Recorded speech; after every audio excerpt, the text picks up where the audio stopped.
Let's continue the previous slide. Here, what I discussed, everything is again explained in brief. So I would not like to take this again uh, because we understood the concept of that. I will move on to the next slide. Limited home market. For example, most of the Japanese automobiles electronics firms entered the USA, Europe, even African markets due to the smaller size of the home market. ITC entered the European market, lower purchasing power of the Indians. That is why companies should understand where I have to start my business or expand, right? Political stability versus political instability. Here the political stability is identified in USA, right? Political instability we always find in Pakistan like countries. So the companies will think upon politically where stable political environment is there in the country. um, yeah. Availability of technology and competent human resources. The availability of advanced technology and competent human resources in some countries act like pulling back factors for business firms from other countries. But like for example, American and European companies in recent years have been dependent on Indian companies for the software products and the services through the business process outsourcing, right? This is human resources. India 60% falling in between the age group of 18 to 30 35, like that. Means the generation is very powerful, energetic, young, but how far we are using it, right? In European countries or America, population is very less, right? Right, 30, 25, 30, 35 crores. In European, all put together also, we are not coming to around 40, 50 crores. So if you combine Europe and in USA and Brazil, all put together, human resources like India, what we have here, 1.3 billion, unbelievable. So low cost also part of that, right? Moving on to high cost of transportation. Initially, companies enter foreign countries for their marketing operations, but the home companies in any country enjoy their higher profit margins as compared to the foreign firms on account of the cost of transportation of the products. Please understand, local players always will be leading. Under such conditions, the foreign companies are inclined to increase their profit margin by locating their manufacturing facilities in foreign countries through foreign direct investment, a route to satisfy the demand of either one of the countries or the group of neighboring countries. Very interesting. Mobil, which was supplying petroleum products to Ethiopia, Kenya, Sudan, and other countries, from its refineries in Saudi Arabia, established its own refinery facilities in Eritrea in order to reduce the cost of transportation. So countries will look into all availability of raw material. These things I already discussed: liberalization and globalization. Most of the countries around the globe generalized their economies and opened their countries to the rest of the globe, right? So we are ready to liberalize the law, legal aspects. We are ready to give human power, land, water, resources, anything you want. Come to our country and start large scale business. So in this particular slide, we are discussing about if or because of international business, what are all going to happen for the companies as well as for the customers, for the society, socio-economic factors. Right, first one is high living standards. What do I mean by high living standards? It is nothing but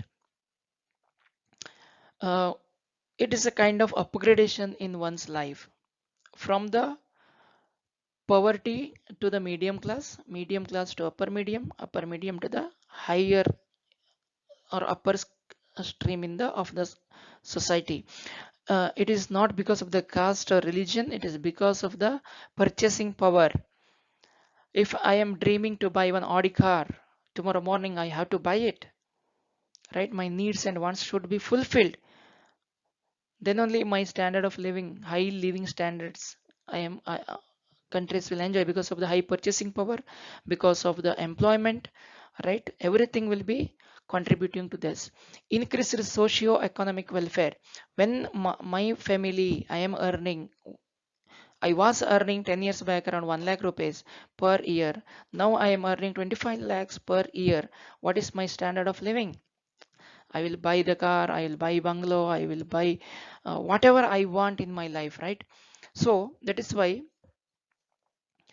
this in turn it happens to only it has not it will not happen only to one family, it happens to the society. That is why economic welfare, in turn socio-economic welfare, will be happening.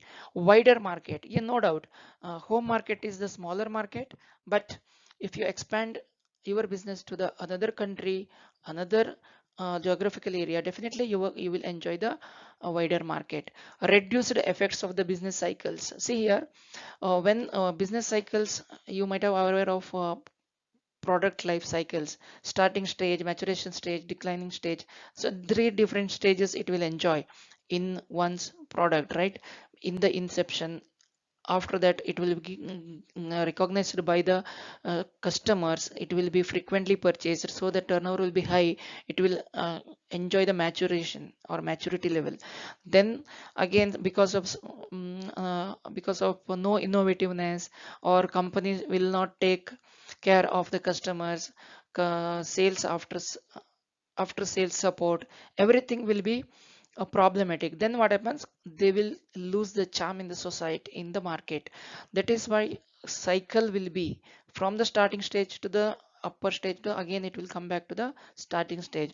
This is product life cycle. Likewise, any business also enjoys this kind of inception, such maturation and declining stages. Because of wider market, you are serving or catering to the wider customer base.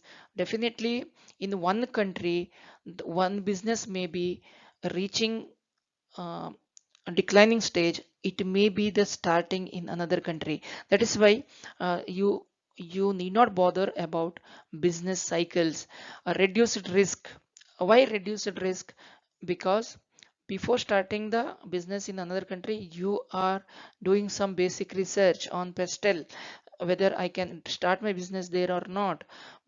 Or you will find some partner in that country, who are the local players, they know the market. You are helping and becoming you are what we can call, you are tying up your business with that, so that risk factor can be minimized. Large scale economies, no doubt, wider production, reduce the cost of productions. Potential untapped market, no doubt in India like country also, there are many markets. If you target the rural market, where purchasing power is going high, that market is still untapped. Untapped means not explored, it is open to explore. Anyone who targets first will gain more profit, and definitely that brand will be there in the untapped market, or the customers. Provides the opportunity to domestic business. For example, if you take in Karnataka, Channapatna is famous for wood dolls and all. It is very famous. If you find some external market or outside market, like in European market, you can target, you can export your product to that particular country, so that the domestic business also gain some momentum. Division of labor and specialization, no doubt human resource is part of the expansion, where more labors are available. We are able to target them, and we can train them at less cost. Economic growth of the world at large, because the concept of globalization is there, that only wherever the surplus is there, it should flow to the countries where you find the scarcity. if you see capital, Western countries have more capital, but they don't have the place to invest. If they come to the eastern part, definitely they have an enlarged uh, place to invest their money and reap the profit. That is why the saturation will reach. All countries will enjoy the same developing or developed stage, so that standard of living high will be higher, so that socio-economic welfare will be taken place across the globe. Optimum and proper utilization of world resources 100%.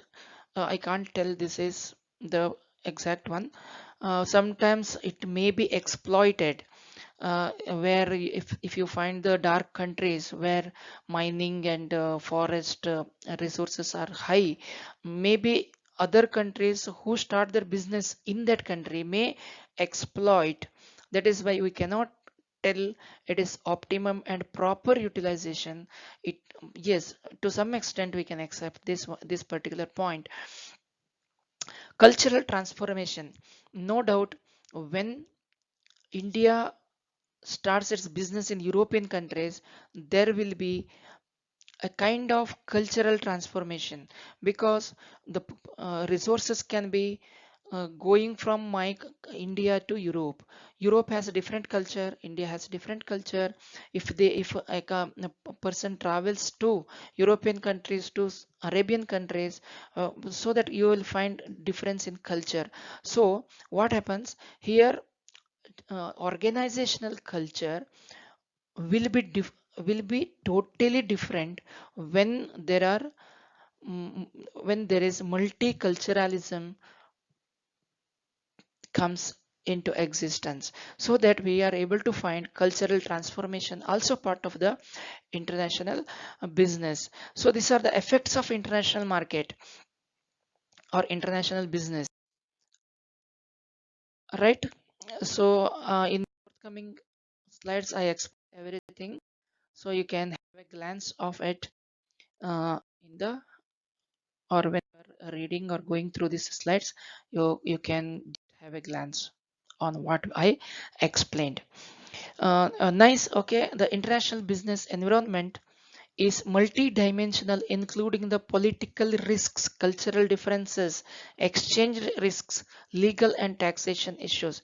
Everything is part of the international business, where if you find political risk, if political stability is there, sometimes it goes out, means stability becomes instability. What happens to my business? I'm totally lost. Cultural differences, just now what we discussed is cultural transformation. So we should be able to adjust with other cultures, other culture people, other taste and trends, whatever that may be. It is good for us only because we are growing. Exchange of risks, I'm transferring my risk to another transfers to me, so that legal and taxation issues, it is very important aspect. When it comes to taxation, no country will be falling behind in collecting money from the investors or from the companies, because it is income to the government. They cannot provide everything free of cost. If they are providing resources like raw material, human resources, technology, capital, land, power, water, everything, they provide freely? No, they have to collect in return, that is in the form of taxation.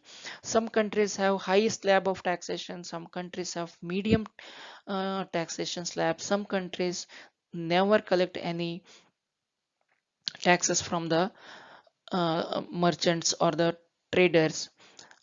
Therefore, international business environment comprises the political, economic, regulatory, tax, social and cultural, legal and technological environment.